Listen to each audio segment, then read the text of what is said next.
tanto la lectura del paper como la construcción de la diapositiva, es que solamente por esta vez y de forma excepcional es que van a presentar el día de mañana. ¿Ya? Esto de alguna manera debe generar en los dos grupos que presenten mañana, o sea, la próxima semana, esta semana desde ya empiezan a realizar las consultas tanto del artículo como la construcción de la diapositiva. ¿Ya? Las dos parejas o tíos que presentan mañana, en este caso yo me puedo quedar hoy día en la sala de clases para poder resolver dudas respecto a la diapositiva o cualquier duda que tengan en el artículo. ¿Ya? Entonces vamos a comenzar con el día de hoy, ya que la semana anterior al proceso vimos lo que correspondía a vascular. Hoy en día ya nos enfocamos en lo que corresponde a corazón, derechamente. Ya no hablamos de los vasos sanguíneos, sino que específicamente de este órgano que bombea sangre hacia todos los órganos y tejidos periféricos. ¿Ya? Como definición, si bien hay bastantes enfermedades cardíacas, podría hablarles de las arteriopatías, las coronaropatías o la misma estenosis cardíaca. Les voy a hablar de la insuficiencia cardíaca, específicamente. ¿Por qué? Porque primero es muy prevalente, y no solamente muy prevalente, sino que tiene una letalidad bastante alta. ¿Ya? ¿A qué me refiero con letalidad? Que de todos los casos que presentan insuficiencia cardíaca, el porcentaje que muere luego de diagnosticado la enfermedad es bastante elevada, ¿ya? A diferencia de otras patologías. No sé si una persona tiene hipertensión arterial, la letalidad de la hipertensión arterial no es muy alta, considerando que las personas con hipertensión arterial viven bastante años. Independiente que lo diagnostiquen, las personas pueden seguir desarrollando su vida de la forma más normal posible. A diferencia de la insuficiencia cardíaca, que ya vendría siendo un diagnóstico un poco más grave, ya que la sobrevida al momento en que le entregan el diagnóstico es bastante crítica. Luego vamos a ver algunos datos respecto a la sobrevida y qué significa sobrevida, ¿ya? Porque uno puede hablar de mortalidad, letalidad, sobrevida, y son todos términos muy diferentes, pero que pueden explicar de alguna manera y nos pueden otorgar una mayor comprensión de la enfermedad. ¿Ya? Entonces tenemos que la insuficiencia cardíaca, de forma bastante general, habla de una función de bombeo inadecuada del corazón que conduce a la congestión de líquido en los pulmones. ¿Ya? ¿Por qué va a generar esta congestión de líquido en los pulmones? Porque la perfusión se va a ver alterada. ¿Qué entendemos como la perfusión?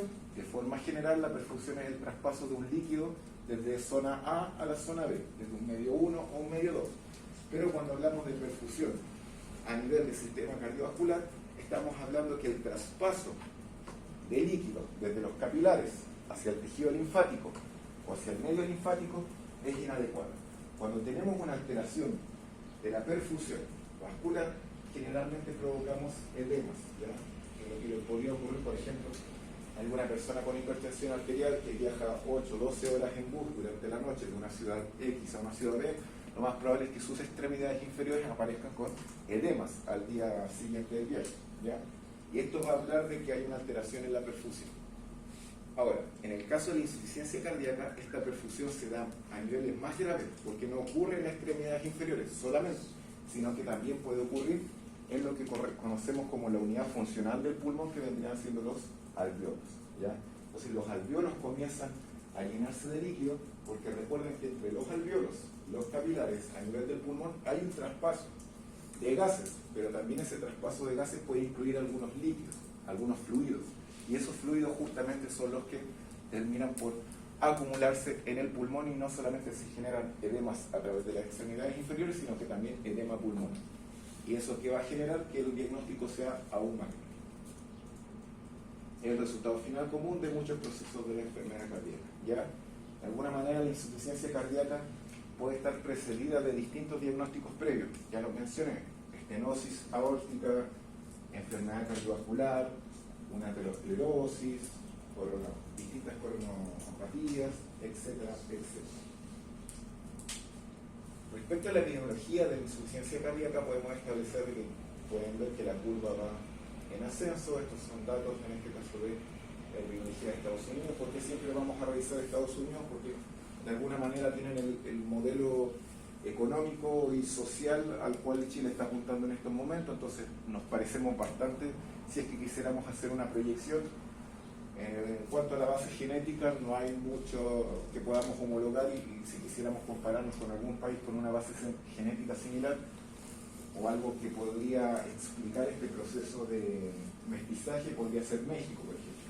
México también es un país respecto a la epidemiología que puede asemejarse bastante a Chile, en este caso obesidad que va en incremento, enfermedades cardiovasculares que va en incremento, pero con Estados Unidos también de alguna manera podríamos asemejarnos, considerando que hasta el día de hoy, adelante, se establece que las enfermedades, más que una carga genética, la carga vendría por nuestros hábitos, por nuestro entorno.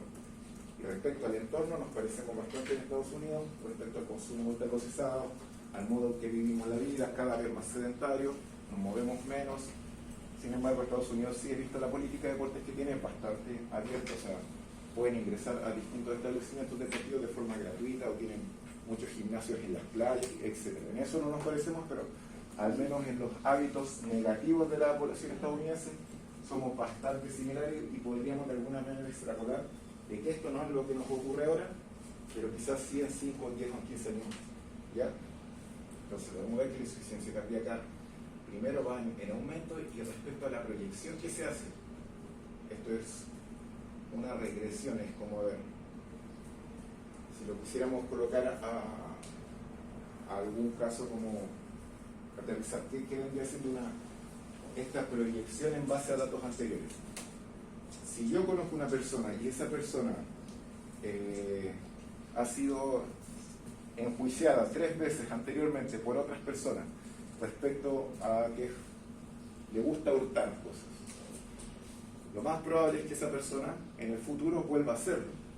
Ahora, no se trata de un prejuicio, sino que se trata de una regresión lineal. En cuanto al comportamiento de esa persona de forma previa, yo podría proyectar cierto comportamiento en el futuro.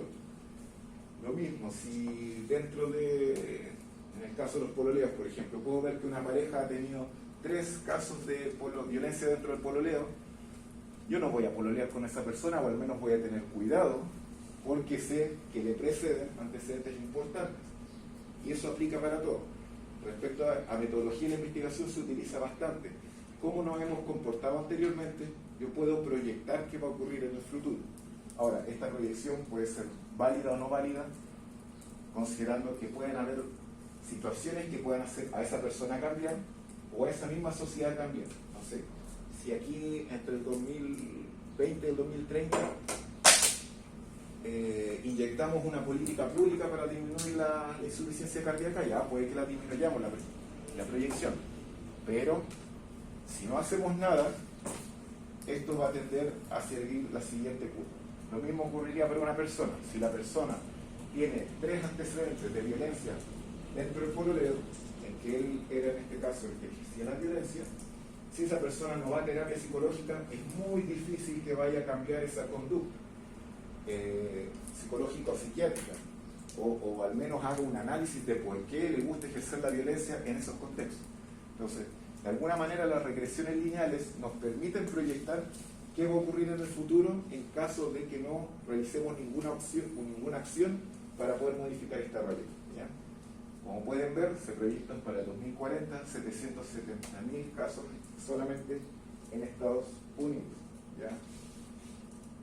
Y son nuevos casos, no es que sea la prevalencia, sino que ese año se van a diagnosticar casi 1 millón de personas, si quisiéramos aproximarlo bastante alto, de nuevos casos en lo que respecta a insuficiencia cardíaca. Aquí tenemos un cuadro de distintos países que va a explicar la incidencia y la prevalencia de la patología. ¿Quién me puede explicar la diferencia entre un concepto y otro? ¿Qué significa incidencia? ¿Qué significa prevalencia? La incidencia son los casos nuevos. Ya. ¿Y la prevalencia? ¿Qué tanto se mantiene la enfermedad? En los casos actuales. En este momento, ya. ¿Cuántos de ustedes utilizan Instagram? Si pueden levantar la mano.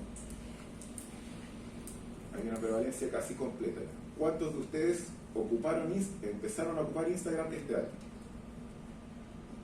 No hay ninguna incidencia acá. Pero prevalencia era bastante alta. Si no eran todos, ya, esa es la diferencia. Cuando yo hablo de incidencia, hablo de los casos nuevos en ese año. Cuando hablo de prevalencia son los casos acumulados, ¿ya? La diabetes, por ejemplo, tiene una prevalencia bastante alta de 1 de cada 10 personas en población mayor a 15 años. Pero puede que la incidencia no sea tan alta, los casos nuevos puede que no sean tan altos, pero la prevalencia sí es elevada. ¿A qué nos va a ayudar? Bueno, nos va a ayudar a distintos parámetros. Por ejemplo, la prevalencia del COVID-19 en Chile. Serían los casos, en este caso, que se encuentran que ya tuvieron COVID-19. En el caso de la incidencia vendrían siendo los casos nuevos. Ahora con el COVID-19 no es un muy buen ejemplo, pero ¿cuándo ustedes creen que es necesario medir una y la otra? Para que empecemos a pensar. ¿Por qué yo mediría incidencia y no prevalencia? ¿O para qué casos? La prevalencia, por ejemplo, me sirve bastante para las enfermedades crónicas, las personas que no se mueren, porque así yo tengo un panorama de mi población, de cuántos diabéticos hay hoy en día. Sin embargo, los casos nuevos me sirven mucho más para patologías en donde la mortalidad es mucho más alta, donde la letalidad es mucho más alta, donde las personas mueren por esa patología, porque así yo sé de cuántos casos nuevos me voy a tener que ocupar, porque puede que la incidencia sea alta y la prevalencia baja. ¿Por qué va a ser la prevalencia baja para una condición? Porque esta puede generar la muerte en esa persona. Entonces los casos activos, los casos de esa patología van a estar bajos. Y yo, si fuera político, veo la prevalencia ya. Prevalencia de tal enfermedad, 5%. Digo, no es tan elevada, tengo otras con 10%. No me voy a ocupar. Pero no miré la incidencia. Quizá la incidencia es elevada, pero como la patología genera la muerte próxima en el tiempo, me genera que tenga una baja prevalencia. Y por lo mismo siempre es interesante ir analizando en ambos casos cómo se va comportando una enfermedad. ¿Ya? En el caso de la insuficiencia cardíaca, podemos ver que la prevalencia más alta la tiene Malasia, pero justamente no tiene datos de incidencia. Ustedes dirán, no hay nuevos casos, lo más probable es que no tengan una política de medir incidencia. ¿Ya? Esto inmediatamente me dice que Malasia debe tener o debería empezar a tratar alguna política pública para la insuficiencia cardíaca. Pero es difícil establecer la incidencia, o sea, establecer la real gravedad de la enfermedad si no sé cuál es la incidencia. Porque no sé en qué grupo etario está apareciendo la enfermedad. Porque si yo tuviera que realizar una política pública en Malasia y Singapur, ya, ustedes, nuevos epidemiólogos del MinSal, ven que en Chile hay una alta prevalencia de insuficiencia cardíaca con parámetros similares a Malasia y Singapur. ¿Cómo lo trabajarían? Sabiendo que es una enfermedad del corazón. ¿Qué se les ocurriría realizar como política pública? Vamos, lluvia de ideas. O sea, piensen que tienen todo el presupuesto del MinSal y pueden hacer lo que quieran. Les dejaron una sola tarea. Necesitamos disminuir la prevalencia de la insuficiencia cardíaca, pensando que Chile tiene niveles similares a ellos. Alimentación, ¿Campañas para ejercicio. incorporar buenos hábitos? Ya, buenos hábitos, alimentación, ejercicio. TIC, muy bien. Ya, si queremos ser más específicos, ya, consumo de sal, reducción de sodio. Ya. Le prohibimos a toda la industria alimentaria utilizar sodio en ciertas cantidades, y no solamente sodio, sino que los derivados del sodio, porque de repente no ocupan sodio, pero ocupan glutamato monosódico, que tendría la misma consecuencia. ¿Y en qué población? En niños, en población de 15 a 20 años, 20 a 25. No podríamos saberlo si no hemos hecho estudios de incidencia. No sabemos dónde se están dando los casos nuevos. ¿Cómo vamos a prevenir esta condición si ni siquiera sabemos en qué momento está enfermándose esta población? Y por lo mismo es interesante siempre analizar con altura de miras estos casos. ¿Ya? Y lo mismo, muchas veces confunden incidencia con prevalencia, y eso podría de alguna manera alterar el conocimiento que tengan de esta enfermedad. Lo que se sabe es que a nivel mundial se estima una prevalencia de 38 millones de personas. No es tan elevada si yo la comparo con otra patología, pero el problema es lo que viene después, es la sobrevida. Esto no quiere funcionar.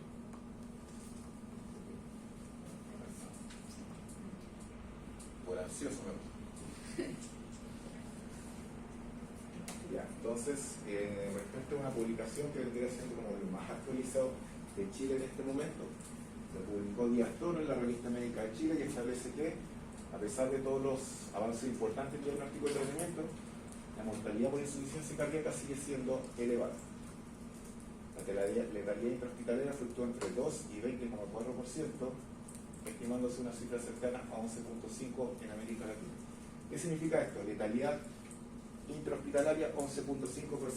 Si ya sabemos qué es lo que es prevalencia, incidencia. ¿A qué hago alusión cuando hablo de la letalidad?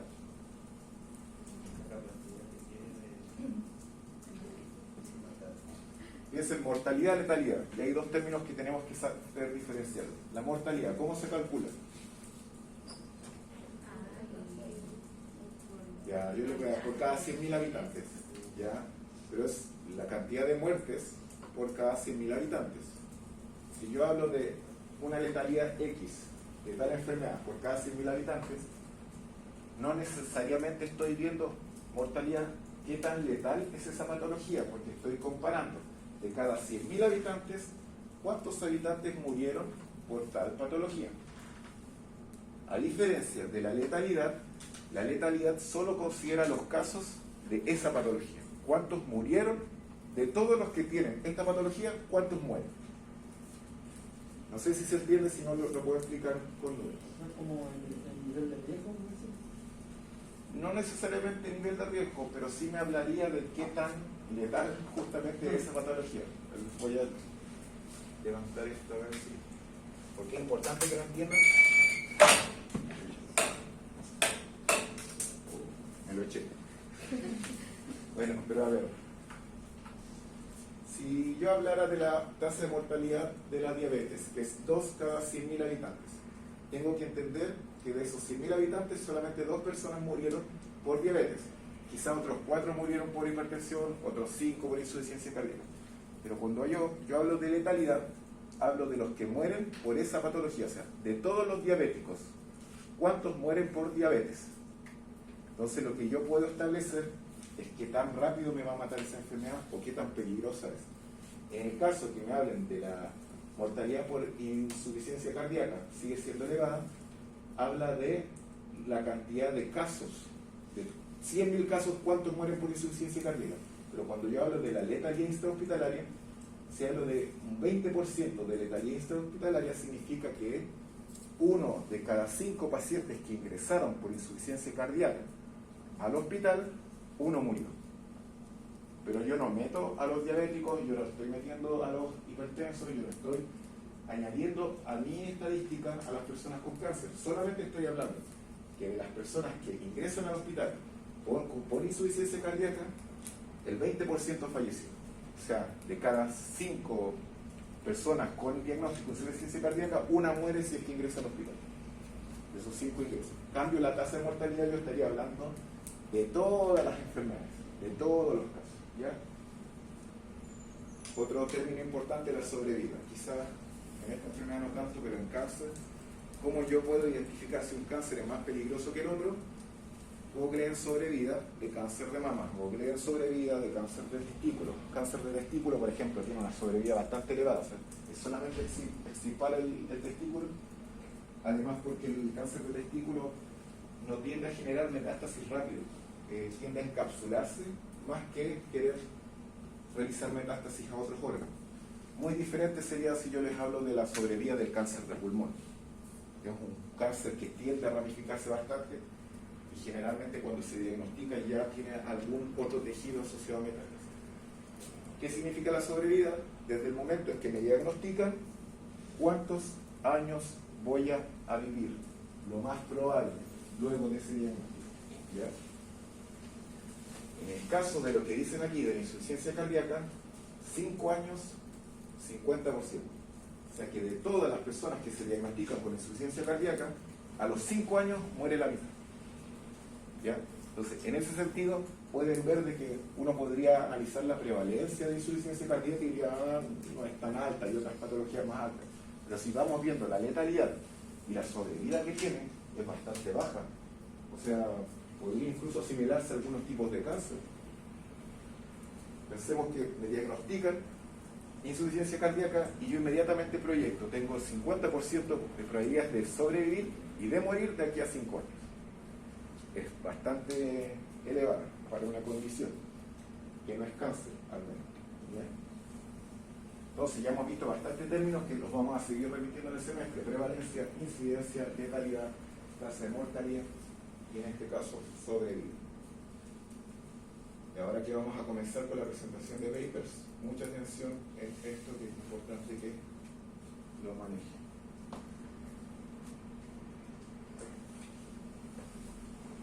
En la misma publicación de Díaz Toro, en 2017, realiza un análisis de todos los casos que hay de insuficiencia cardíaca a nivel intrahospitalario. ¿Ya? Aquí en este caso, la tabla tiene como nombre características de los ingresos intrahospitalarios con diagnóstico primario de insuficiencia cardíaca según el sexo, y los toma del año 2014.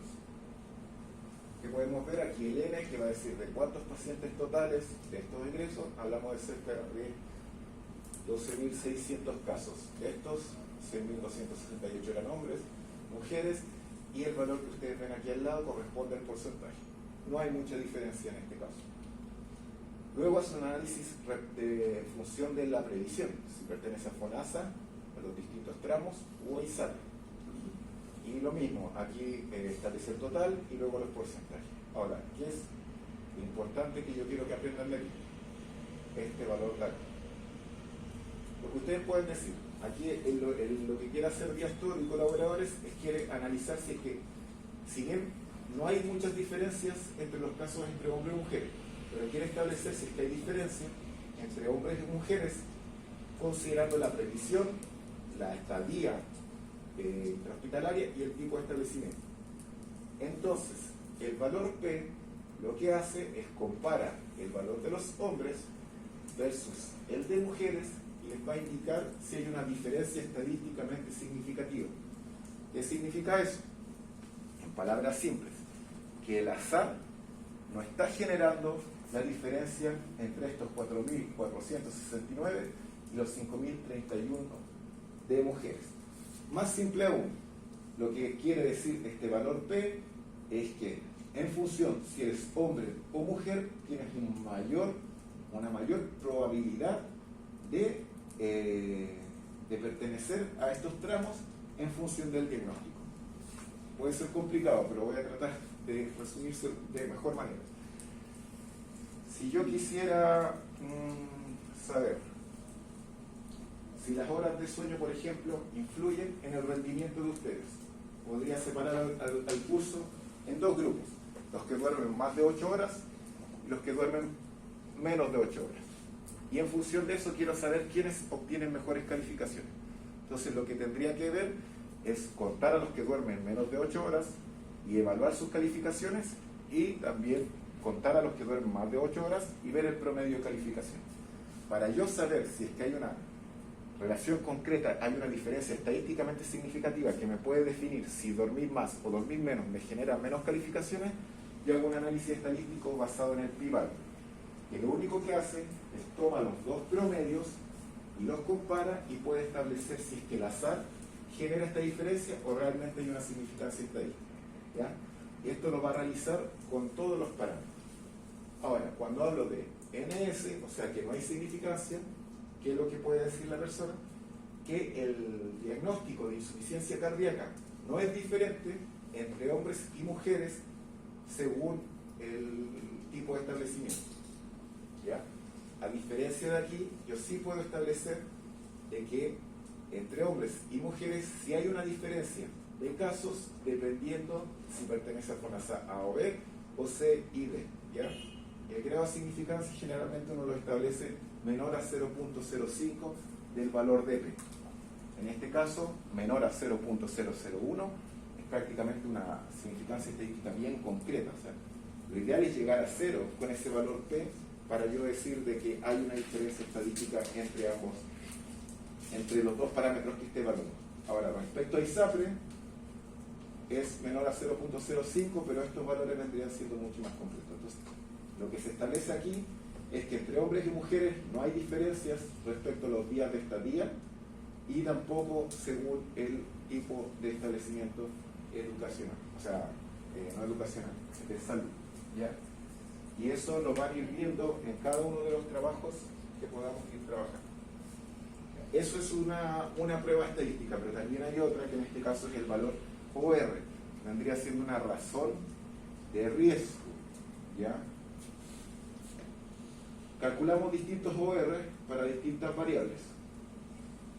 Y lo que quiere saber el autor es si es que el sexo, la edad por sobre los 80 años, la estadía mayor a una semana, el pertenecer a FONASA, o si te hospitalizaron en un hospital de mayor complejidad, son factores de riesgo para morir por insuficiencia cardíaca. ¿Qué podemos ver aquí? Que a medida que el OR es más bajo, pueden verificar de que los triángulos tienden hacia la izquierda. O sea, yo puedo decir que este valor vendría siendo 0, 1 y aquí sobre 1.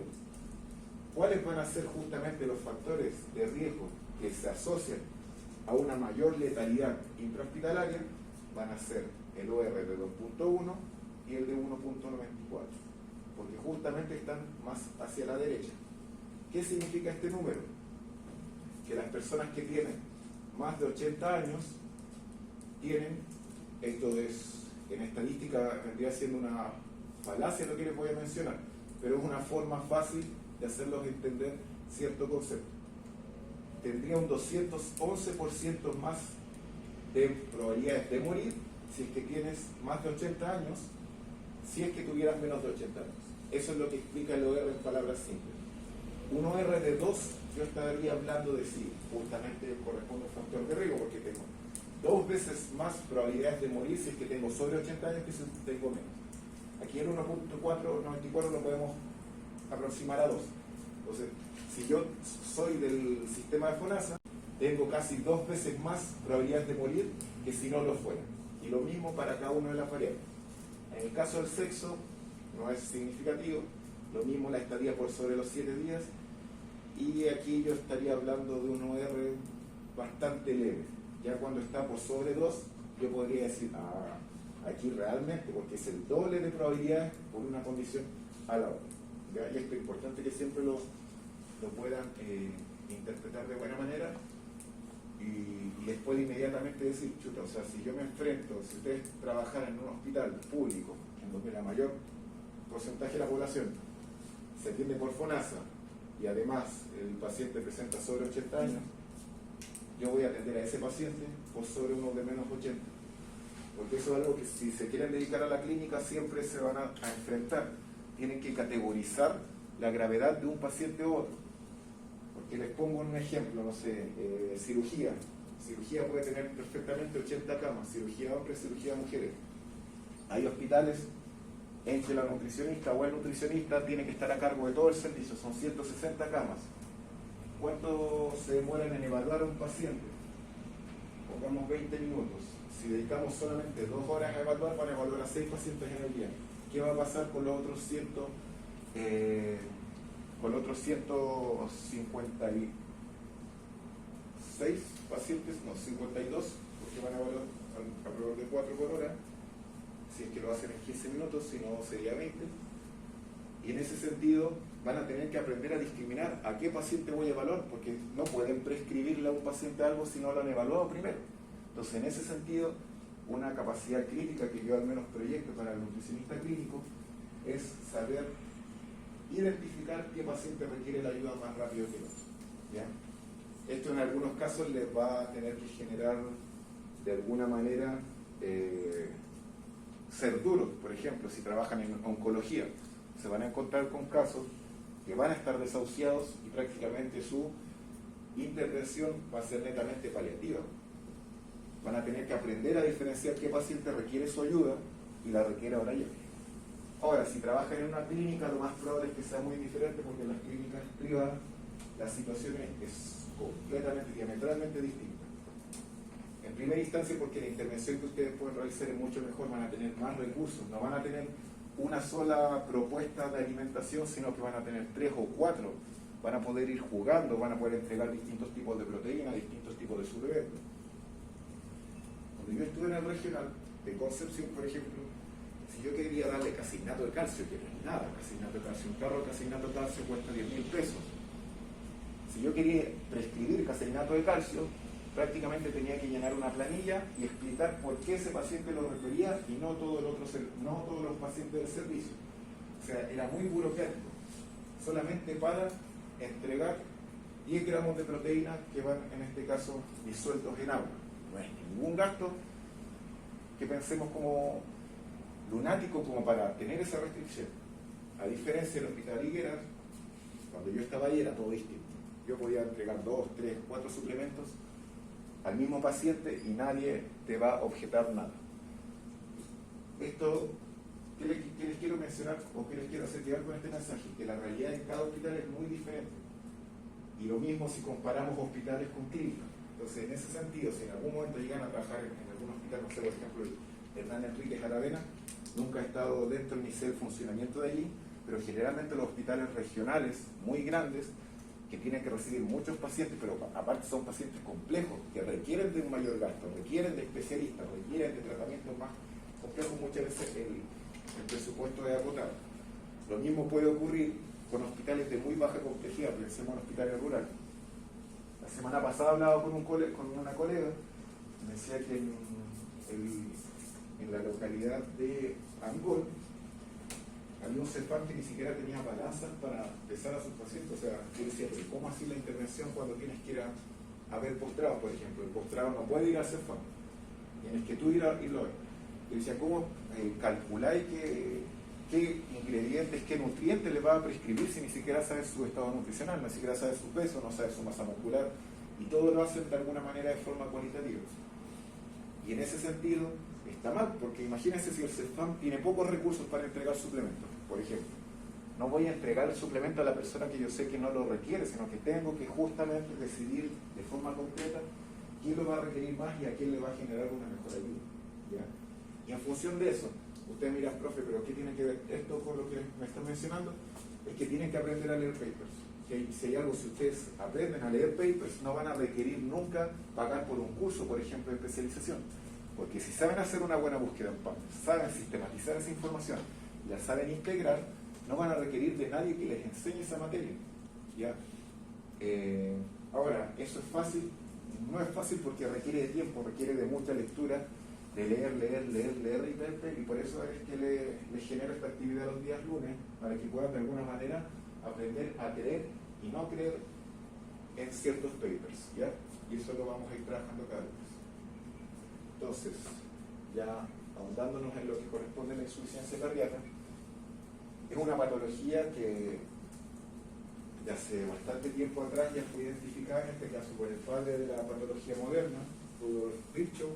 Este patólogo alemán publica en sus postulados de la patología celular que existe una condición que él denomina miocarditis crónica, ¿ya? En 1858. ¿Qué es lo interesante de Virchow? Que fue la primera persona en la historia de la humanidad que establece que toda enfermedad, si una persona se siente enfermo o se siente mal, eso proviene de una alteración a nivel celular. Toda alteración macroscópica que yo pueda evidenciar a través de mis 5 sentidos deriva de algo que le está ocurriendo a la célula de mi organismo o de distintos tejidos. Esto es un avance tremendo porque consideren que antes de esto, no sé, existían las teorías de los humores o la Iglesia Católica, por ejemplo, frente a las patologías mentales, las definía como prácticamente el resultado de qué tan pecador o pecadora había sido esa persona. Entonces, Virchow hace un avance pero concreto respecto a que cada patología debe ser tratada como una alteración celular. Y en el caso de la insuficiencia crónica, la establece como miocarditis crónica, o sea, en este caso, una inflamación del miocardio, ¿ya? Obviamente esta definición ha evolucionado, consideremos que él no tenía todas las técnicas de biología celular ni molecular para poder identificar la patología. Pensemos que en 1858 todavía ni siquiera se descubría el ADN, pero esta definición ha ido evolucionando y hoy en día la conocemos como síndrome clínico complejo que le resulta cualquier alteración estructural funcional del llenado ventricular o de la inyección de la sangre.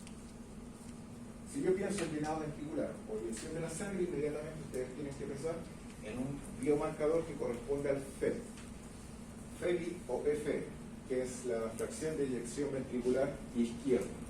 Justamente a partir de eso, yo voy a poder categorizar a mis pacientes con insuficiencia cardíaca ya que existen dos fenotipos que predominan, el HF-REF y el HF-PEF. HF de heart failure, de falla cardíaca, R y P si se encuentra restringida o se encuentra preservada. Y aquí hace alusión la E y la F a la eyección, en este caso a la fracción de eyección, pero en el caso de inglés iría al revés. Esto nos va a generar dos fenotipos que en función del FELIF, de las fracciones de eyección ventricular izquierda, en este caso es la cantidad de sangre que yo puedo eyectar de mi ventrículo izquierdo. Si se encuentra por sobre el 50%, yo voy a hablar de un fenotipo PF, que se encuentra preservado. Si yo hablo de un FELIF menor a un 40%, voy a hablar de un REF. ¿Ya? Entonces, ambas son insuficiencias cardíacas, pero son condiciones fenotípicamente muy distintas. Tenemos la de eyección preservada, que está muy asociada a inflamación, a EPOC y en este caso a la edad. ¿Ya? A su vez vamos a tener algunos factores de riesgo que van a estar para ambas condiciones, como lo decía, la hipertensión arterial, la diabetes y la enfermedad renal. Ahora, la insuficiencia cardíaca que tiene un FELIF menor a un 40% también va a estar asociada de forma independiente al PEF, a una sobrecarga del volumen del corazón, a una miocarditis y a una, en este caso, a infartos a nivel del miocardio. ¿Ya? Ahora, es importante mencionar que hay una condición intermedia, ¿ya? Pero en realidad no es muy importante ahondar en ella, ya que generalmente los pacientes que se encuentran en esta condición intermedia terminan evolucionando a una o a la otra. ¿Ya? No hay pacientes con insuficiencia cardíaca que uno los vea durante 6 meses en esta condición intermedia. Tiende a evolucionar hacia la una o hacia la otra. ¿Ya? Y que va a ser lo importante aquí es que teniendo esta diferencia fenotípica, que vamos a tener una diferencia a nivel de la fisiopatología. ¿Ya? Vamos entonces a tener distintos cuadros en los cuales yo voy a hablar de los distintos fenotipos. Entonces tenemos el primer fenotipo. Esto es importante que lo manejen siempre, al menos en mis pruebas, que son más de análisis que de conceptos. Nunca les voy a preguntar por un concepto, sino que puedan, no sé, discriminar, por ejemplo, un paciente del otro. Les pongo 2 casos clínicos y les menciono cuál atenderían primero y por qué. Entonces ustedes me dicen, no, este paciente tiene la presión arterial elevada, sin embargo el otro tiene un FEBI alterado. ¿A quién voy a atender primero? Al que tiene el FEBI alterado, porque la presión arterial alterada la mayoría de la población la puede tener, pero si la persona tiene un FEBI alterado, yo sé inmediatamente que ese corazón está funcionando bien. La presión arterial alterada puede ser también porque la persona, no sé, fue mal tomada la presión arterial. No me puedo quedar solamente con la presión arterial, tengo que ir agrupando los otros factores. No sé si presenta una megaobesidad, obesidad tipo 3, junto a un FEBI de 40%, atiendo primero a ese paciente y no al que tiene la presión arterial alterada. Entonces, traten de siempre acostumbrarse a muchas veces entender lo que les estoy explicando, más que a colocar definiciones conceptuales, porque nunca pregunto definiciones conceptuales. Inflamación estéril. ¿A qué se refiere a inflamación estéril? Es una inflamación que no se da por agentes externos, sino que se da por DAMPs. ¿Qué son los DAMPs? Son los patrones moleculares asociados a daño. ¿Qué es lo complejo de los DAMPs? En realidad no es nada muy complejo. La única diferencia con el fenotipo no estéril es que el fenotipo estéril lo provocan los DAMPs, que son moléculas que el mismo cuerpo genera. A diferencia del fenotipo no estéril, ocurre por ejemplo por un virus, por una bacteria, por un agente externo. Cuando yo hablo de inflamación estéril, hablo de una inflamación que mi mismo organismo provocó, pero la provocó por un agente interno y no externo, como por ejemplo podría ser un virus. ¿Ya? Entonces pensemos en una necrosis tóxica, alguna alteración genética que va a elevar los DAMPs, los patrones moleculares asociados a daño, que no son más que moléculas que las mismas células generan, pero que el organismo las detecta y comienza a generar una respuesta. esta respuesta, por ejemplo, va a activar distintas vías de señalización que todas son proinflamatorias y como pueden ver estos marcadores proinflamatorios que lo hemos visto en cada una de las patologías también van a estar insertos aquí en insuficiencia cardíaca. El factor de necrosis tumoral capa beta, las marquinasas y el interferón 1. Esta vía de señalización proinflamatoria activada va a promover un aumento de los neutrófilos y de los monocitos proinflamatorios. Obviamente, mi sistema inmune detecta una inflamación, hay que ir a trabajar, hay que aplicar, hay qué está ocurriendo. Ahora, ¿cuál es el problema? Como lo vimos en inflamación nunca es un proceso negativo, sino que se vuelve negativo cuando se vuelve extenso en el tiempo, cuando es crónico. Todo proceso proinflamatorio debe venir sucedido por un proceso antiinflamatorio. Cuando mi organismo no es capaz de justamente llevar a cabo ese proceso antiinflamatorio es que comienzan las enfermedades y sobre todo las crónicas, que son las que siempre tienen este fenotipo proinflamatorio bastante complejo. Esto va a generar de alguna manera un aumento de los monocitos antiinflamatorios y una respuesta de las células inmunes y va a generar este proceso. De alguna manera, la inflamación estéril no es tan compleja como lo que ocurriría en estos dos casos. Aquí estamos hablando de insuficiencia cardíaca con la fracción de eyección reducida. En el caso de la preservada, todo deriva de las patologías diabetes mellitus tipo 2, obesidad, hipertensión u otras que generan inflamación sistémica, generan una alteración del endotelio. Esto va a promover una disrupción de ROS, lo que va a generar una mayor inflamación a nivel del endotelio del corazón y eso va a generar, en este caso, una insuficiencia cardíaca por la fracción de eyección preservada. ¿Ya? Entonces, como podemos ver, este fenotipo está muy derivado de enfermedades crónicas no transmisibles que serían las que afectan bastante a la población. Y en el caso del último fenotipo, el de la fracción de eyección reducida, pero no estéril, o sea, de un agente externo, podemos ver que el agente externo va a tender a promover la fagocitosis. Esta fagocitosis exacerbada va a promover una respuesta inmune. Esta respuesta inmune va a promover un proceso de adaptación de ese tejido porque claramente se ve alterado y terminamos por modificar el tejido. Tenemos un reemplazo de las fibras, en este caso del miocardio, por tejido fibroso. Recordemos que ese tejido fibroso justamente no tiene la distensibilidad que va a tener mi miocardio de forma fisiológica y por eso es que se va a ver reducida en este caso la insuficiencia, o sea, el factor de eyección ventricular izquierdo que me da el diagnóstico de insuficiencia cardíaca. No sé si recuerdan cuando estamos en la primera o segunda clase que vimos un corazón que tenía así un miocardio de grueso, que yo les hablaba que era justamente un mecanismo de insuficiencia cardíaca. ¿Estás viendo la atrofia, creo? Sí, la hipertrofia, en este caso que hablé de la hipertrofia cardíaca patológica y no patológica. Ya, la hipertrofia patológica, o sea, hipertrofia cardíaca patológica. ¿Para cuál de los tres fenotipos creen que va a ocurrir?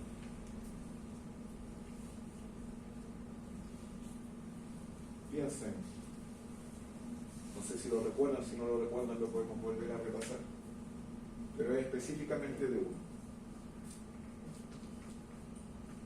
En donde vemos que las cavidades internas del corazón comienzan a engrosarse. Como comienzan a engrosarse, disminuye el volumen de las aurículas y de los ventrículos. Como disminuye el volumen, el corazón tiene que bombear con una mayor frecuencia para poder satisfacer de energía, o sea, de oxígeno y nutrientes al corazón, o sea, a los tejidos periféricos. Y eso en algún momento va a provocar que no solamente crezca hacia afuera, sino que va a crecer hacia adentro y en algún momento de ese sistema corazón. ¿Para cuál de los tres fenotipos creen que estaría esa condición? La del medio, claramente. Solamente con leer hipertensión, obesidad, inmediatamente deberían en este caso proyectar lo del medio, porque aquí vemos que es un agente externo, o sea, no tiene nada que ver con la hipertensión. Y aquí correspondría más a situaciones genéticas o relacionadas con necrosis. Aquí algunas diferencias. Esto no es necesario que se memoricen una tras otra, pero sí que al leerlas pueden de alguna manera proyectar la diferencia fenotípica que existe entre ambas condiciones. En este caso tenemos factores de riesgo, comorbilidades, todas asociadas en este caso a enfermedades crónicas no transmisibles, obesidad, hipertensión, diabetes, enfermedad renal. El sexo puede aquí estar influenciado, la carga, el volumen de la carga del corazón, miocarditis y infarto al miocardio. Sin embargo, aquí tenemos otras muy diferentes. ¿Ya? Como les dije, no necesito que se aprendan todos estos factores de memoria, pero sí que entiendan. Por ejemplo, si ustedes saben que me gusta preguntar de la fisiopatología, inmediatamente a disfunción endotelial. ¿Cómo se comporta la disfunción endotelial en cada uno de los fenotipos? Aquí hay una menor prevalencia de disfunción endotelial, hay una menor densidad microvascular y hay una menor biodisponibilidad de oxígeno. En el caso aquí hay una mayor prevalencia, hay una menor densidad microvascular, pero se caracteriza específicamente por una concreta disminución de la biodisponibilidad del oxígeno. ¿Ya? Respecto a la muerte celular de los cardiomiocitos, vean que la preservada se encuentra ausente y en la reducida presente. Entonces, inmediatamente, si yo les quisiera preguntar en cuáles de los dos fenotipos yo podría visualizar, por ejemplo, entre un corazón que se encuentra con uno u otro fenotipo, lo podría perfectamente proyectar con la hipertrofia o la muerte celular que se pueda dar. ¿Ya? Entonces, tenemos distintos tipos de parámetros que va a ser importante que los puedan en este caso diferenciar. ¿Ya? Ahora, concretamente la fisiopatología. Debemos recordar de forma general que el corazón tiene un output, que en este caso vendría siendo el output cardíaco, o el CO, que vendría siendo la cantidad de sangre que va a eyectar. ¿De qué va a depender esta cantidad de sangre? Primero de la precarga, de la contractilidad, la capacidad contráctil que tenga en este caso el ventrículo izquierdo sobre todo, y la postcarga. ¿A qué me refiero postcarga? Eyecto, y en este caso va a comenzar a entrar sangre. Esto también va a depender de la frecuencia cardíaca y también de la sinergia de la contracción del ventrículo izquierdo, de la integridad de la pared cardíaca y en este caso de la misma competencia valvular que pueda generar. Todos estos factores de alguna manera van a generar el output que va a ir generando en este caso la eyección de sangre.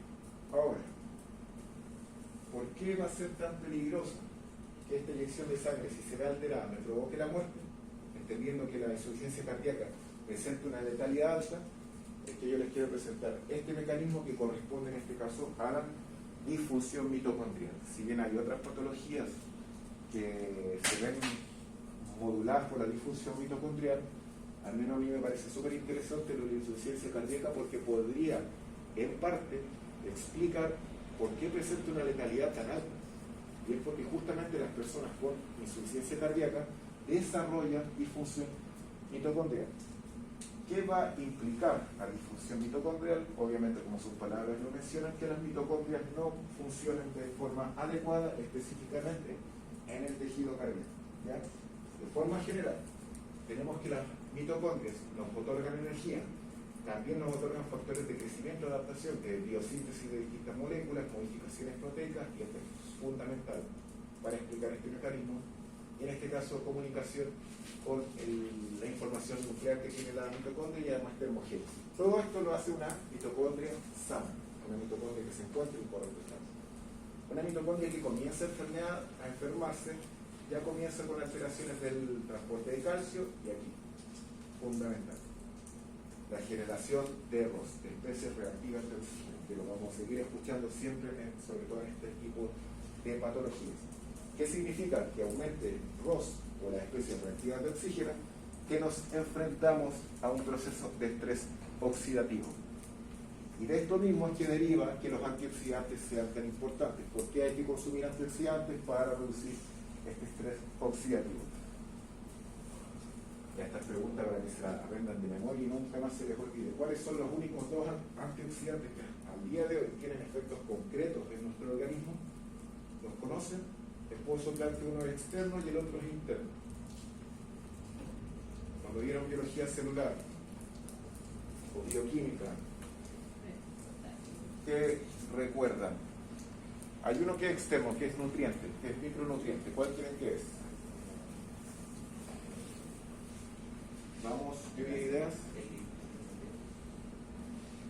esa grasa, el lípido, es un micronutriente que tiene efectos comprobados, no requieren de más estudios respecto a su capacidad antioxidante. Es bien famoso, lo venden en la calle como tabletas, la vitamina C. Y el otro, que es muy difícil que lo puedan manejar, pero es el glutatión. Son los dos antioxidantes, el ácido ascórbico, como vitamina C, o el glutatión. En este caso, el glutatión se sintetiza a nivel endógeno. Cada célula tiene la capacidad de sintetizar glutatión justamente para disminuir la acción de Ross. Ahora, el ácido ascórbico también es de los que tienen una mayor potencialidad y por ende cada vez que realizan ejercicios a gran intensidad para tratar de disminuir el mismo estrés oxidativo que les genera ejercicio, les recomiendo que consuman alguna fruta, no solamente por la vitamina C, sino para restablecer en este caso las cantidades de carbohidratos que perdió en este caso su tejido muscular. Por ejemplo, una naranja, 2 kiwis, 3 mandarinas. ¿Por qué hago énfasis en la vitamina C y no en otros antioxidantes? Porque, por ejemplo, pensemos en el resveratrol, que estuvo muy de moda por la dieta mediterránea y el consumo de vino. Para que el resveratrol tenga funciones a nivel intracelular, porque eso es lo otro, apareció tal paper que descubrió que tal antioxidante reduce el estrés oxidativo y con ello la célula tumoral. Pero si ese estudio se realizó a nivel in vitro, que cultivan células y a eso le agregan el antioxidante, es muy distinto a cómo ocurre en el día a día. Porque, ¿qué ocurre en el día a día? Yo consumo una botella de vino, ese resveratrol nadie me asegura que vaya a llegar de forma íntegra a nivel celular. Considere que tiene que pasar por el estómago. Ya el solo hecho de que pase por el estómago se va a enfrentar a una guerra con todo el ácido gástrico que justamente pueden desestabilizar todas estas moléculas, y lo que va a llegar a la célula es bastante poco de forma concreta, porque después del estómago tiene que llegar al intestino, en el intestino tiene que competir con otros transportadores, luego va a pasar a la sangre y en sangre se va a encontrar con todas estas células, todos estos tejidos. Nadie me puede asegurar que eso justamente va a influir en la célula que yo quiero. Consideren todo esto como un gran mundo, un gran ecosistema. Entonces, para que el resveratrol tuviera, por ejemplo, efectos, es que prácticamente yo debería consumir un hueco de uvas. ¿Sí conocen? Al menos en el norte los huecos vendrían siendo no estas cajas de madera, sino que son de plástico, que son más alargadas. Entonces yo tendría que consumir esa cantidad de uvas de forma diaria para que el resveratrol tenga efectos a nivel intracelular. Muy diferente ocurre con la vitamina C y con el glutatión, y por ende son reconocidos como los dos antioxidantes no más potentes, sino los que tienen efectos fisiológicos comprobados. ¿Ya? Porque yo nada que decir del antioxidante, la cúrcuma del antioxidante, del vino que tanto se habla, del antioxidante del maqui, nada que decir, tienen propiedades muy positivas, pero en estudios in vitro. Ahora, llegar a considerar que consumir eso de forma diaria me va a ejercer un efecto beneficioso en una célula específica o para una enfermedad específica es un poco irrisorio. Y frente a eso es que por lo mismo ustedes deben generar como nutricionistas de que la alimentación y la nutrición es una sinfonía de nutrientes. No pueden atribuir la salud de una persona al consumo de un alimento específico o de un nutriente específico. ¿A qué voy con esto? Que si ven que salió tal superalimento que está de moda catalogar superalimento o un alimento otro, que al menos para mí es un concepto que me apesta bastante porque engaña a la población cree que por consumir eso 1 o 2 veces va de alguna manera a disminuir todo lo mal que se portó el fin de semana anterior. Y no puede ser así. La alimentación y la nutrición debe ser un equilibrio, una proyección de distintos nutrientes y no solamente de uno solo. Por eso no tienen que embobarse de repente cuando aparece tal antioxidante con efectos, porque muchas veces ni siquiera ha sido probado en humanos y menos ha tenido un seguimiento. ¿Ya? Ocurre también con compuestos que se les declara como anticancerígenos, no sé, la zeolita o el cloruro de magnesio. Un tiempo estuvimos en este día porque le atribuían tantas propiedades. El tema es que cuando la mitocondria está, volviendo a esto, cuando está disfuncional, promueve la inflamación, péptidos de Ross y esto que es fundamental, el MPPP. Y si lo traducimos al español corresponde a la desintegración o la alteración de la membrana mitocondrial. ¿Qué es lo que ocurre? Cuando una mitocondria entra en MPT, es que la permeabilidad de la membrana mitocondrial se altera. Si se altera la membrana de una célula, sabemos que colapsa y termina en este caso induciendo muerte celular. Lo mismo ocurriría en este caso con la mitocondria. Y en el caso de la insuficiencia cardíaca, tenemos un corazón sano, en donde las demandas de ATP se suplen con el ATP que genera la mitocondria. Luego este corazón empieza a fallar, comienza de alguna manera a alterarse este equilibrio, en donde la remodelación cardíaca propia de la insuficiencia cardíaca genera primero que todo una contracción que no es la adecuada. Esto va a generar demandas de energía, considerando que va a tener que funcionar el corazón. Si antes tenía un bombeo de cierta frecuencia cardíaca y ahora tiene una frecuencia cardíaca del doble, pero aparte tiene que empujar más sangre porque se encuentra justamente entregando una carga de sangre no adecuada, es que las mitocondrias van a tener que en este caso remodelarse porque van a tener que trabajar el doble o el triple. ¿Esto qué va a generar? Una disrupción de este equilibrio que en algún momento va a llegar a esto. Va a ser tanta la contracción que ejerce el corazón y en palabras simples eso va a generar una demanda de energía tan elevada a la mitocondria que en algún momento la mitocondria, por poder llevar a cabo esta sobrecarga de energía que requiere el tejido de energía, la mitocondria no le va a decir renuncio, sabes que no quiero trabajar más para ti.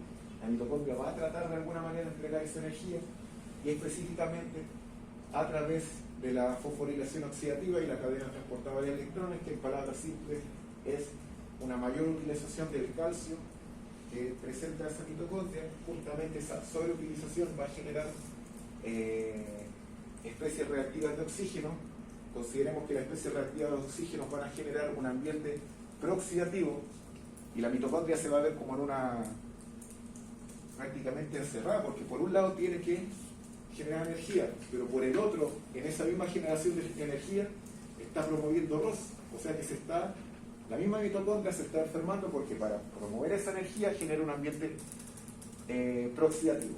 Ahora, la mitocondria también tiene la capacidad de generar un ambiente antioxidante, entonces va a empezar a trabajar a full con esas dos vías.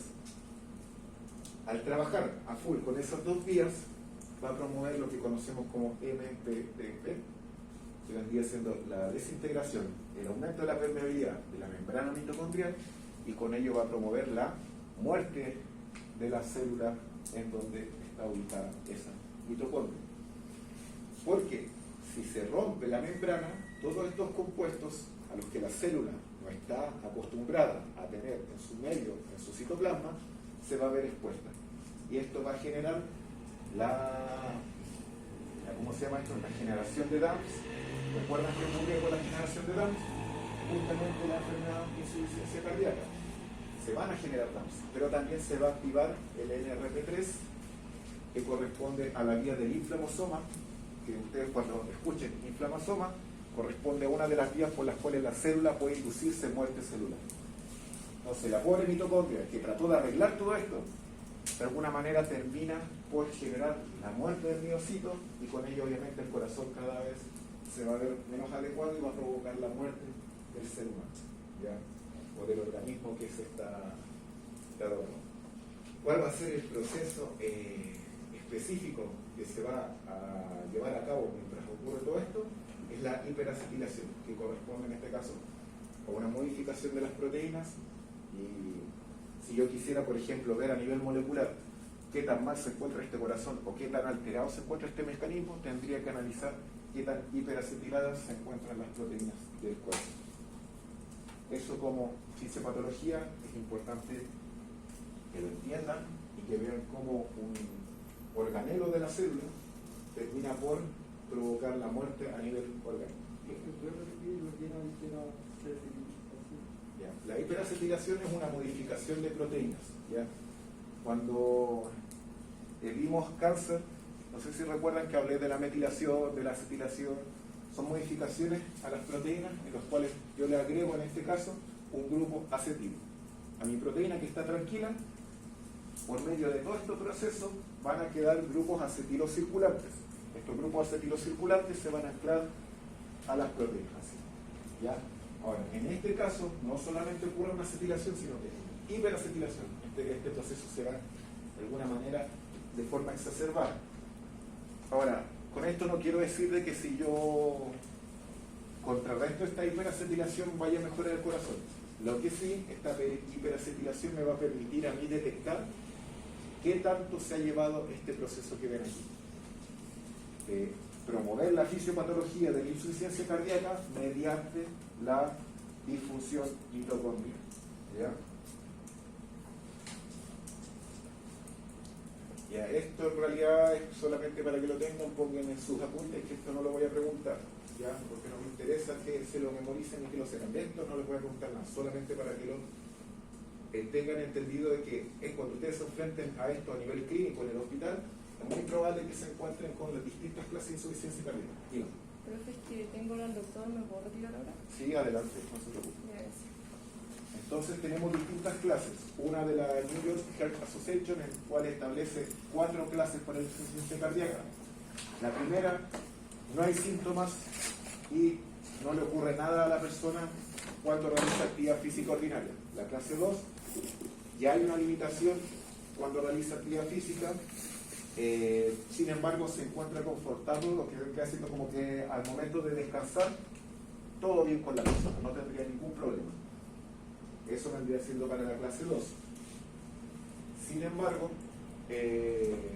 cuando realiza actividad física ya puede tener signos de fatiga, palpitación, disnea o alguna angina cardíaca.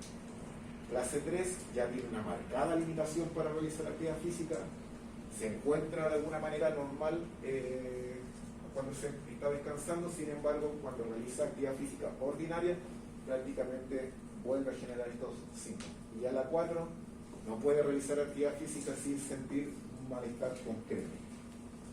Y ya los síntomas de la insuficiencia cardíaca incluso se pueden presentar cuando se encuentra descansando la persona.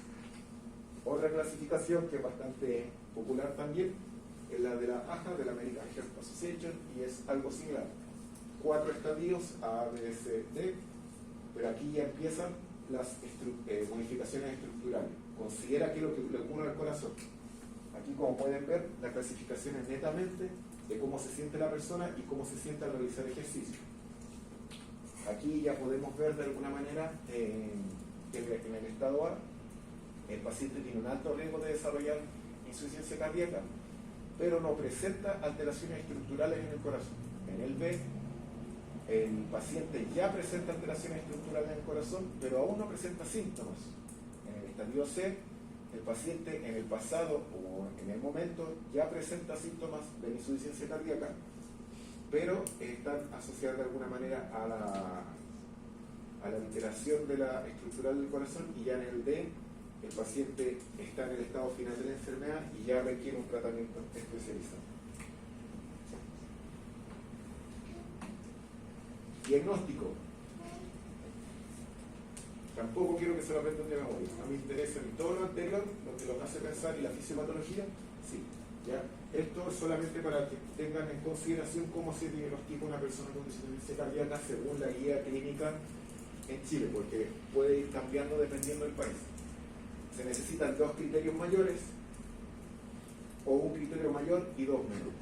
¿Ya? Simple. Aquí tienen los distintos criterios. Lo importante que quiero que se lleven de esta diapositiva, que cuando trabajen en la clínica y se acuerden de mí, es que la insuficiencia cardíaca la van a diagnosticar los clínicos, los médicos, en función de lo que viste el electrocardiograma y la radiografía de tórax, junto con la historia familiar del paciente. De eso se va a evaluar según estas 2 tablitas. ¿Ya? Ahora, aquí ya es importante. ¿Qué va a ocurrir cuando ustedes, o cuando el médico se enfrente, en este caso, a una evaluación inicial de un paciente con insuficiencia cardíaca? Va a evaluar la intolerancia al ejercicio, los edemas y la disfunción ventricular asintomática, ¿ya? Definido en este caso por las alteraciones que pueda verificar a través de la historia del paciente. Entonces, cuando ustedes se encuentren en el hospital, ¿qué van a ver? Al kinesiólogo, cuando le realice la kinesioterapia, lo lleve a caminar al paciente por todo el servicio, ustedes pueden acercarse al kinesiólogo y preguntarle: oye, el paciente de la cama 12 respecto al de la 15, ¿cómo andan respecto a la intolerancia al ejercicio? ¿Por qué tienen que preguntarlo? Porque no vaya a ser que llegue ustedes como internos o ya como nutricionistas, se les fue y el paciente tiene insuficiencia cardíaca y dicen: ¿sabe qué, caballero? Lo voy a pesar. Sobre todo, si tienen cara de jóvenes, es muy difícil que el paciente se niegue y no quiera pasarse, porque los va a ver, si ya le va a servir para su práctica, o no va a querer que a ustedes los reten. Son muy empáticos los adultos mayores, sobre todo si se encuentran en esa condición. Entonces, si ustedes le piden que lo necesitan pesar y ustedes no vieron que tenía insuficiencia cardíaca, imagínense para esa persona que está acostada, pararse de golpe y subirse una báscula. No vaya a ser que se les vaya a desplomar el paciente y ahí genera de alguna manera un sumario a nivel intrahospitalario porque no tenían por qué haber generado que ese paciente se coloque de pie, ¿ya? Entonces eso no les puede pasar. Cuando vean un paciente con insuficiencia cardíaca, lo primero, van donde el médico, consultan por el estado del paciente y si es viable que puedan realizar la antropometría o derechamente con el kinesiólogo, ¿ya? Incluso con el kinesiólogo, es muy raro que un médico nos vaya a ayudar para realizar la antropometría, pero un kinesiólogo, sí, ¿ya? Sobre todo que aquí veo estudiantes con una contextura bastante baja y una estatura menor, no les recomiendo tratar de tomar a alguien que puede doblar su peso y sobre todo un peso muerto, que en este caso es mayor, ¿ya? Y no lo vean como algo tan alejado, porque yo lo vi en internado, no me ocurrió a mí, pero sí a otras internas, solamente por estar tan ofuscadas en conseguir el peso de una persona que no leyeron bien la ficha, y eso puede generar que el paciente se desmaye. Y no sé, pensé en un paciente sobre los 80 años con insuficiencia cardíaca, una caída le genera, no sé, no le va a generar una fractura de cadera, pero sí una de muñeca. Si tiene antecedentes de osteoporosis, eso puede ser incluso hasta invalidante, ¿ya?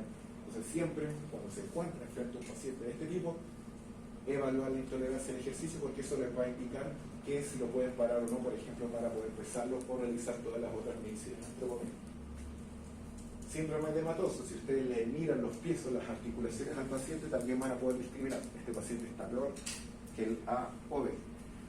Y luego tenemos la disfunción ventricular asintomática, que eso ustedes lo van a revisar siempre. Paciente que tiene insuficiencia cardíaca, van a ver con rojo incluso el FEV. Van a ver el porcentaje que tiene disminuido de fracción de eyección ventricular izquierda. Y en base a eso ustedes van a poder proyectar qué tan bien o qué tan mal se encuentra su paciente, ¿ya? Esto es fundamental que lo manejen. Todos estos exámenes de laboratorio les van a servir de alguna manera a ustedes para analizar si el paciente se encuentra peor o mejor, si está mejorando con el tratamiento, si está empeorando con el tratamiento. Quizás si lo ven en un hospital de baja complejidad y no pueden normalizar los exámenes bioquímicos, va a requerir que lo puedan trasladar a un hospital de mayor complejidad, donde hayan mejores cardiólogos, o hayan cardiólogos, porque puede que en un hospital de baja complejidad no haya cardiólogos derechamente. En ese sentido ustedes tienen que ver esto. Hemograma, ¿por qué? Porque les va a determinar si la persona tiene anemia o linfopenia en este caso respecto a los glóbulos blancos, lo cual de alguna manera, ¿qué utilidad clínica va a tener? Un marcador pronóstico o desencadenante de insuficiencia cardíaca. Creatina, inmediatamente riñón. Si ustedes entienden que hay un problema a nivel de sangre vascular, tienen que también preocuparse del riñón. ¿Por qué? Porque si mi paciente se encuentra desnutrido, inmediatamente ya desnutrido, tomo la circunferencia de pantorrilla, mi adulto mayor tiene menor a 30, tiene 21, este paciente tiene depresión proteica, mido la circunferencia braquial, el brazo, mido pliegue, voy confirmando en todo momento que con todas mis mediciones que mi paciente tiene una nutrición proteica. ¿Qué voy a hacer? Darle proteína, por lógica, pero no revisé la creatinina, no revisé los marcadores renales de ese paciente. Le doy un régimen hiperproteico, 2.5 gramos de proteínas por kilo de peso. ¿Qué voy a generar? Le destruye el riñón. Solamente por no revisar los exámenes bioquímicos de mi paciente. Siempre, nunca lo olviden, si voy a intervenir en un paciente con un régimen hiperproteico, tengo que asegurarme que su riñón se encuentra en condiciones adecuadas para soportar esa carga proteica, ¿ya? Y estos exámenes, ¿cómo los veo? Creatina, orina, inmediatamente proyectan riñón. Si yo veo creatina, orina, riñón. Electrolitos, también voy a poder analizar el riñón, porque de los electrolitos, o sea, del riñón depende que mis electrolitos estén en equilibrio o en desequilibrio, ¿ya? Y sobre todo el potasio para pacientes cardiovasculares, ¿ya? siempre es un muy buen marcador de cómo está funcionando el corazón, específicamente por la regulación de la bomba sodio-potasio. Después, cuando vean clínica, se van a dar cuenta de que el potasio también interfiere con algunos medicamentos que utilizan para pacientes cardiovasculares. Entonces, también ustedes van a tener que tener cuidado con cuánto potasio le van a dar a sus pacientes, considerando que el potasio se encuentra en una gran variedad de alimentos. Quizás no alimentos que se dan en la clínica o en el hospital, pero sí que el paciente puede llegar a consumir en su hogar. Luego tienen las transaminasas hepáticas, también lo pueden utilizar como congestión hepática o bajo gasto cardíaco. La albúmina siempre les va debe ser de los mejores marcadores respecto al pronóstico, ¿ya? Y esto sí aprendándoselo de memoria. Albúmina sobre 3.5 miligramos por decilitro, mi paciente de alguna manera no tiene un mal pronóstico. Bajo 3.5 ya me empiezo a preocupar. Bajo 3 es un paciente grave, hay que hacer algo bien, ¿ya? ¿Qué es la albúmina? Es una proteína que está circulante dentro del torrente sanguíneo. Sin embargo, cuando se generan procesos inflamatorios más o menos graves, esta tiende a migrar de la sangre y eso va a generar obviamente una alteración de sus niveles séricos. Luego el ácido úrico y la TSH. Los últimos dos, si bien tienen utilidad clínica, no van a ser tan importantes para esta patología. Y ya estamos terminando.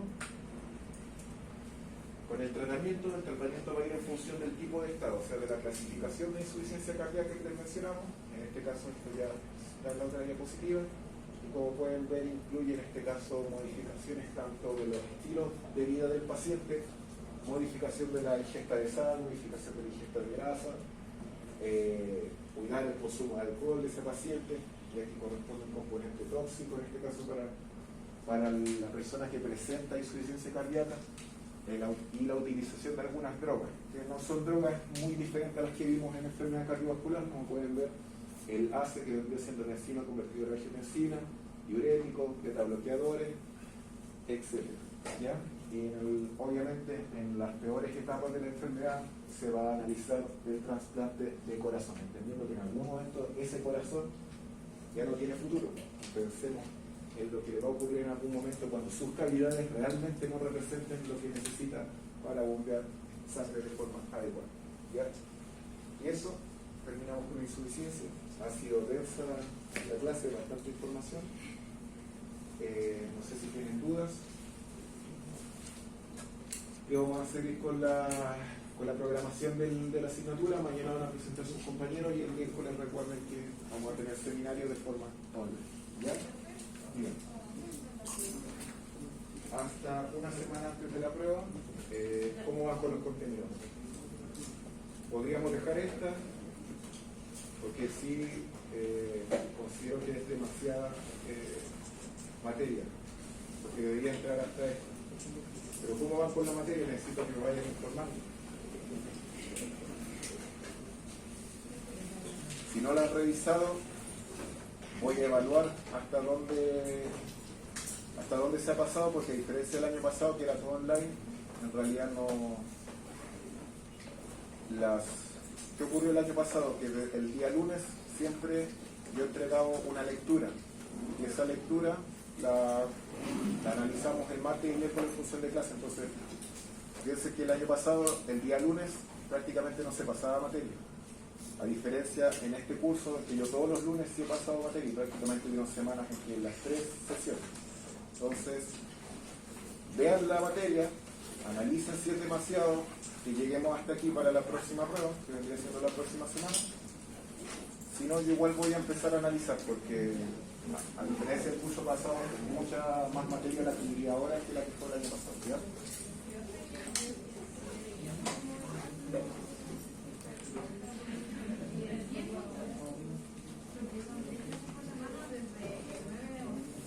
Por eso, como digo, el año pasado era una clase por semana más de seminario.